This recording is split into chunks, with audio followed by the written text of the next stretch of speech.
BPF खौ नागारनानै UPPL दोलोआव फैनायफोरा BPF दोलोआव रावबो थांफिना।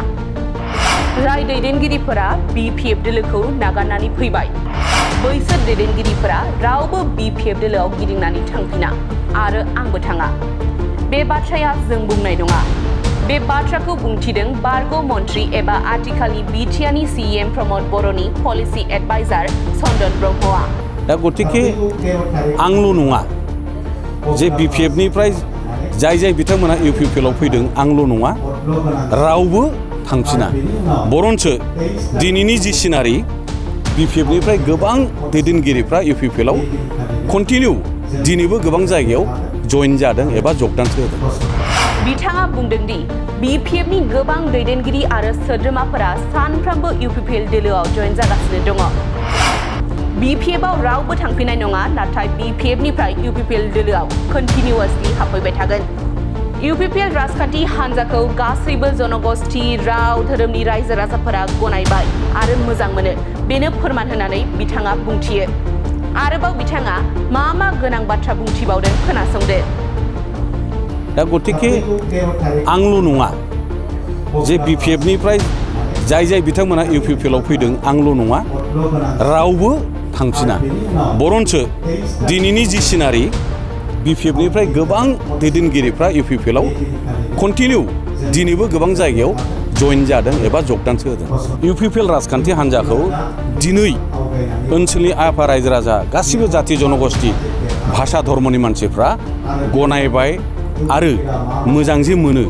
बेनो थांनाय बारनि प्रमान।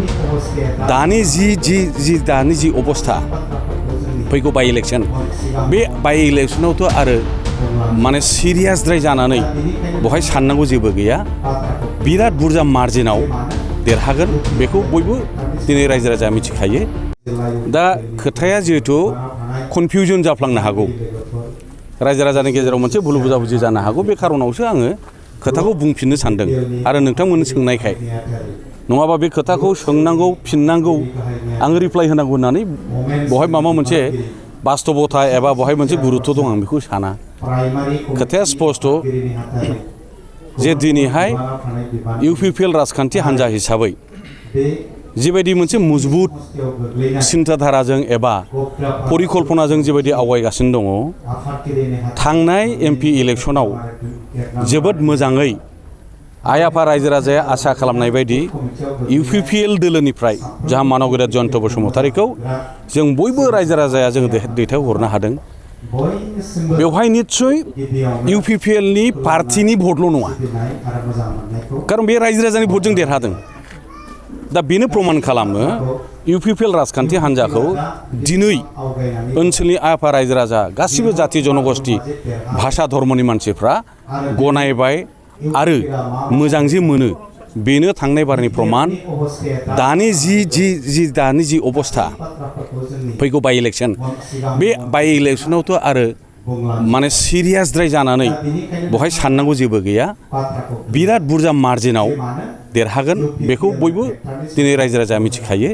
दा गतिके आंल' नङा जे BPF निफ्राय जाय बिथांमोना UPPL आव फैदों आंल' नङा रावबो थांफिना। बरन्सो दिनैनि जि सिनारि BPF निफ्राय गोबां दैदेनगिरिफ्रा UPPL आव कन्टिनिउ दिनैबो गोबां जायगायाव जइन जादों एबा जगदानसो होदों। दा गतिके आंल' नङा जे BPF निफ्राय जाय बिथांमोना UPPL आव फैदों आंल' नङा रावबो थांफिना।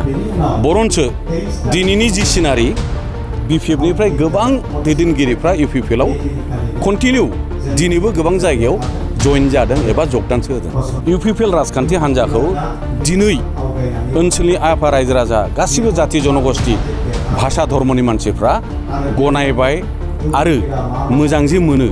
बेनो थांनाय बारनि प्रमान।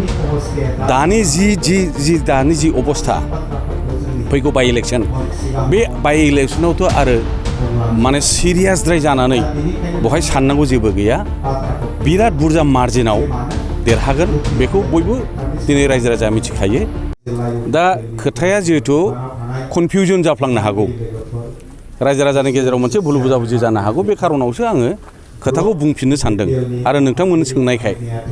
नङाबा बे खोथाखौ सोंनांगौ फिननांगौ आं रिप्लाइ होनांगौ होननानै बहाय माबा मोनसे बास्तबता एबा बहाय मोनसे गुरुत्व दं आं बेखौ साना खोथाया स्पस्ट जे दिनैहाय इउपिपिएल राजखान्थि हान्जा हिसाबै जिबायदि मोनसे मजबुत सिन्ताधाराजों एबा परिकल्पनाजों जिबायदि आवगायगासिनो दङ थांनाय एमपि इलेक्सनाव जोबोद मोजाङै आइ आफा रायजो राजाया आसा खालामनाय बायदि इउपिपिएल दोलोनिफ्राय जाहा मानव गेदेर जयन्त बसुमतारीखौ जों बयबो रायजो राजाया जों दैथायहरनो हादों बेवहाय निस्सय इउपिपिएलनि पार्टिनि भटल' नङा खारन बे रायजो राजानि भटजों देरहादों दा बेनो प्रमान खालामो इउपिपिएल राजखान्थि हान्जाखौ दिनै ओनसोलनि आफा रायजो राजा गासिबो जाति जनगोष्ठी भाषा धर्मनि मानसिफ्रा गनायबाय आरो मोजां जे मोनो बेनो थांनाय बारनि प्रमान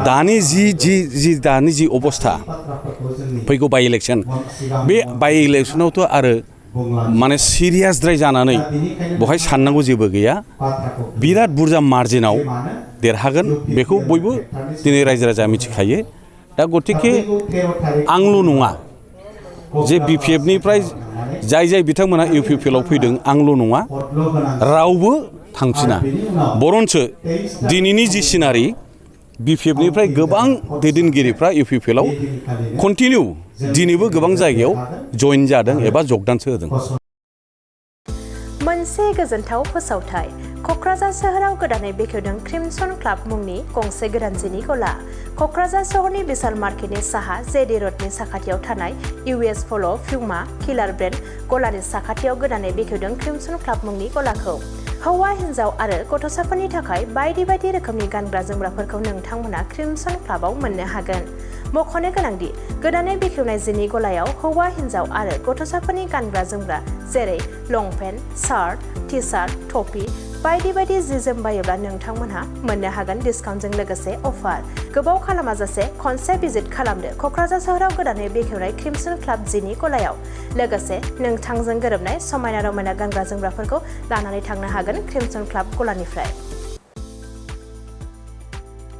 खुलुमबाय क'क्राझार एक्चुअली मैं एरिया वीएम हूँ क्रिमसन क्लब स्टोर हमारा ओपन हुआ है कोकराझार में 26 नंबर ईवीएस स्टोर है तो हमारे यहाँ पे मेंस वोमेंस किड्स 3 सेक्शन मिलेगा ये आपका कोकराझार में JD road Boro Bhatarmari Kokrajhar JD road में है नियर पूमा विशाल वो सब स्टोर के पास में है तो हमारा यहाँ पे क्रिमसन क्लब में ऑफर चल रहा है आप लाइक लेडीज़ का अगर कुछ डेनिम परचेज करेंगे दो तो 4000 में डेनिम आपको 2 मिल जाएगा अगर मेंस का डेनिम कुछ भी अगर 2 परचेज करें 4500 में मेंस का डेनिम मिल जाएगा बाकी 3999 से ऊपर अगर शॉपिंग करें 500 डिस्काउंट है 6999 से ऊपर अगर शॉपिंग करें मतलब 7000 से परचेज करने पे 1000 रुपीज़ ऑफ है 10,999 मतलब आपका 11,000 शॉपिंग करने से आपको 2000 डिस्काउंट इंस्टेंटली मिलेगा जो आपका बिल में डेबिट हो जाएगा तो आप लोग आइए यहाँ पे शॉपिंग करने के लिए नियर विशाल है तो बोरा भतरमारी जेडी रोड तो ये क्रिमसन क्लब का एक्सक्लूसिव स्टोर है यहाँ पे आपको न्यू कलेक्शन अवेलेबल मिलेगा हर टाइम मिलेगा कुछ ना कुछ तो ऑफर चलता ही रहता है एवरी थ्रू द ईयर